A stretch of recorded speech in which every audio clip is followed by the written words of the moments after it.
Hey there, swim fans. Welcome to another episode of Whiteboard Wednesday. And on today's episode, I'm sharing with you guys how to endure the pandemic as a swimmer. If you're like myself and the millions of other swimmers around the world who no longer have access to a swimming pool, you feel like a fish out of water. It's pretty uncomfortable, not gonna lie. And in this video, we're gonna share how you can approach this from both a mental mindset perspective as well as a physical perspective so that you can keep active in your house. I hope you guys are at home, staying safe, practicing good social distancing, and focused on your health. Before we get started, I want to focus on two important elements. Number one, just know that this is a finite problem. Eventually, the pools will open up, and we will be so excited when that day comes. The second thing is to keep in mind that this is not anyone's problem. This is not your problem. This is not my problem. So don't put any excess pressure on yourself as to why this has happened to you. Don't feel like you are the only one going through this problem. We're all in this together, and that is the beauty of the swimming community. We are all in this together. Now, before we get started, do a quick breathing exercise with me. I want everyone to take a big breath in, up the nose, and exhale. One more time. In the nose. Exhale. Good. Now that we have that clear train of thought, I brought up mindset. It's incredibly important to reapproach this situation from a long-term perspective. I don't want you sitting at home building anxiety of, oh my God, I'm missing all this training. When is the pool going to open? I have a competition. I have goals.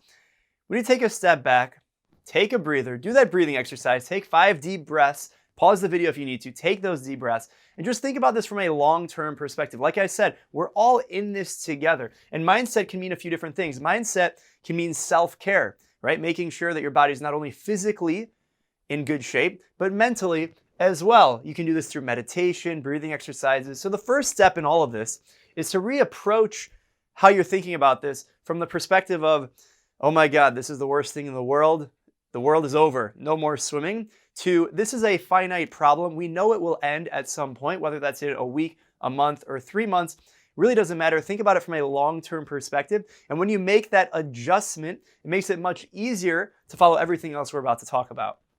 Next, I want you to find your why. What does why mean? I want you to ask yourself, why do you love to swim? And let me know in the comments, actually, why do you love to swim? It was great. We did another video at Valentine's Day about this, sharing why do swimmers love to swim.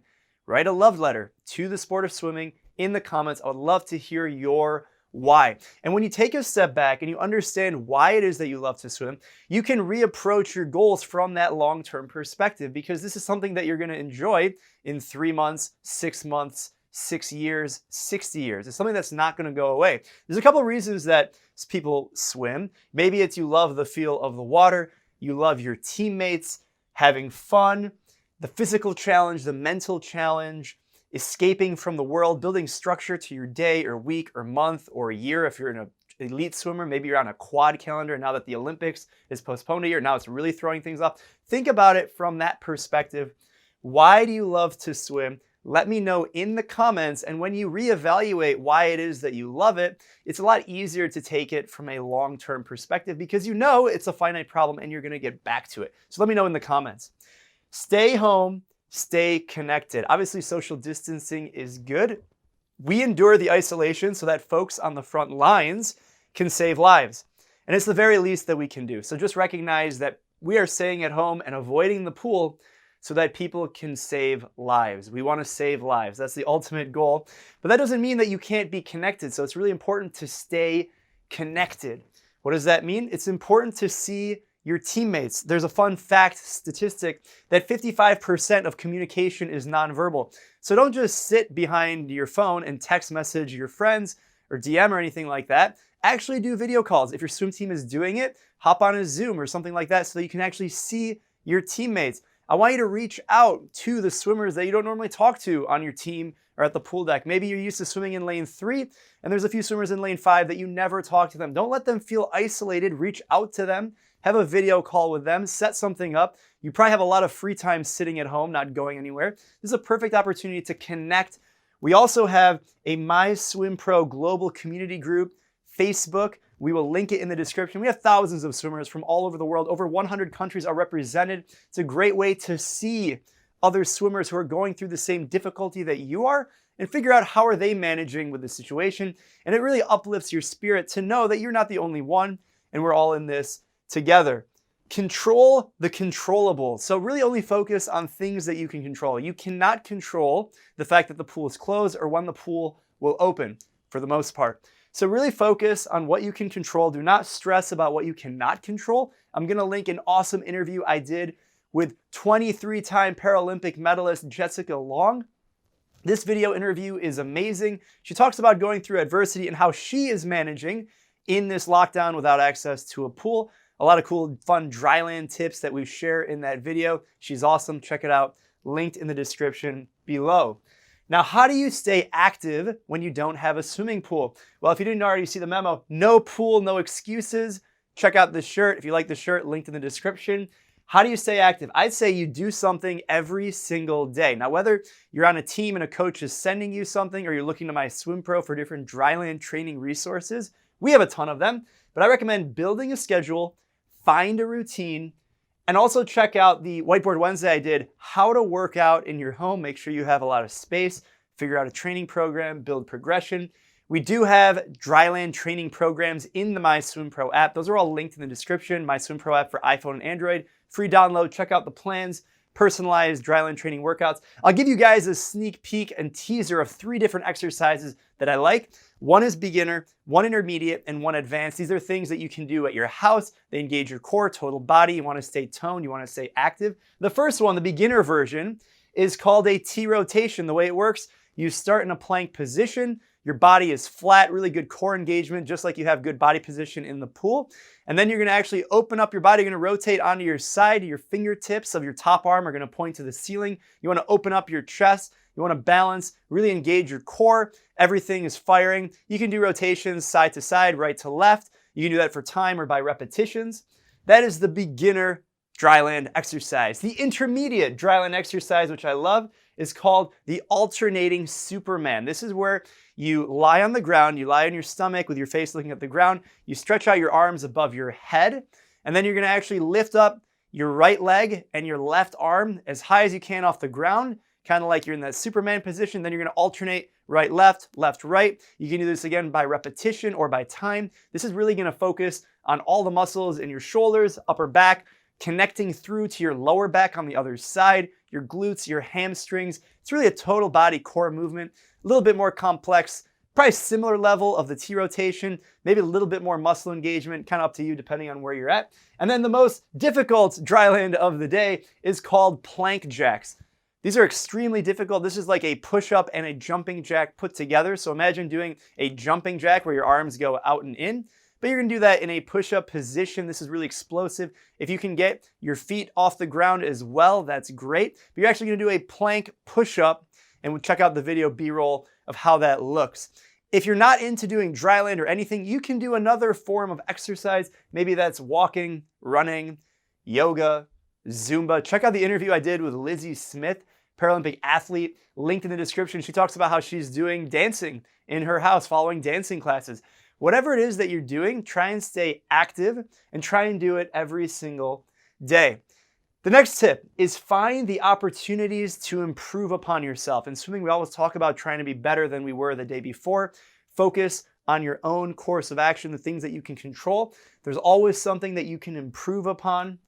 Spend time on the problem areas in your body. And if you're a swimmer, you know what I'm talking about. That might mean you have weak shoulders, a weak core, weak flexibility. There is something that you can improve upon, and by working on it every single day, you will be much better when you get back into the pool, whether that's in a couple of weeks or a couple of months.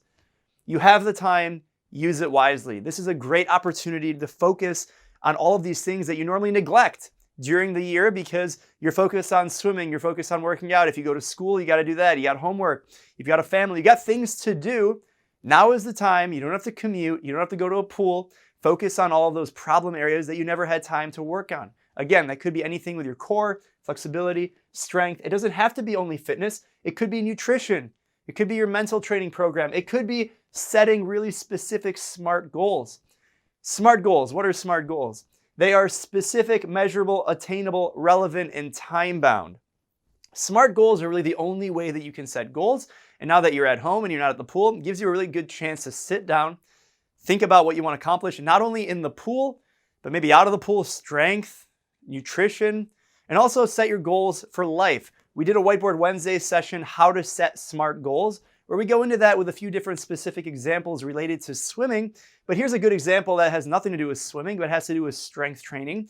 You can say, I'm going to follow the MySwimPro Max Performance Dryland training program, which is 4 times per week. I'm going to do that program every day, well, 4 days a week at 8 a.m. I'm going to wake up, I'm going to do the program, and at the end of the 4 weeks, I'm going to try and do 30 push-ups in 60 seconds. Right now, I can do 22 push-ups, just for an example, and you're going to work on that specific goal, and at the end of 4 weeks, you will have accomplished that. Follow MySwimPro for the different Dryland challenges we'll be coming out with every single week. It really doesn't matter what it is that you're doing, just make sure it's a SMART goal, and you really focus on working your way gradually to improving upon yourself to achieve that. Now, the final tip here is to be a swimming nerd. I love it. What is a swimming nerd? It means be a student of the sport. Study the sport, learn from the best swimmers in the world, watch all of the interviews that we've done with these incredible athletes and coaches around the world, invest the time. You're sitting at home. There's no other better thing that you could be doing than educating and learning and improving upon yourself. And we have a number of cool Whiteboard Wednesdays that I encourage you to check out. One of them is how Caleb Dressel swam a 17.63 in the 50 freestyle, one of our hottest videos. Also, how Adam Peaty swims so fast. That's a great Whiteboard Wednesday. And also the greatest Olympic race of all time, Jason Lezak splitting 46.06 in the 2008 Beijing Olympics. The United States outtouches France. Michael Phelps was in that relay. A number of other amazing characters from all the countries. Make sure you check out that Whiteboard Wednesday analysis of that race. Absolutely amazing. I hope this video shares a little bit on how you can manage all that uncertainty and anxiety you might be feeling. Remember, this is a finite problem. This is not the end of the world. We will get back into the pools. It's not anyone's fault. We're all in this together. A few other resources that I want to link you to. Remember to stay positive. And I also want you to share this video with other swimmers if you think it was helpful. Make sure you join the MySwimPro Facebook group. Again, it'll be linked in the description. Swimmers from over 100 countries all over the world. If you're interested in the t-shirt that I'm wearing, check out this new swag. No pool, no excuses. Pretty sweet. It's in a tank top version as well, not only a t-shirt. You can buy that linked in the description. And the final thing is share your why. Why do you swim? Why do you love swimming in the comments? Or share your goals. We would love to hear from you. Again, if you have any questions, make sure you let us know. This was Whiteboard Wednesday, hoping you all stay home, practice good social distancing, stay safe, and we'll talk to you guys later. Bye.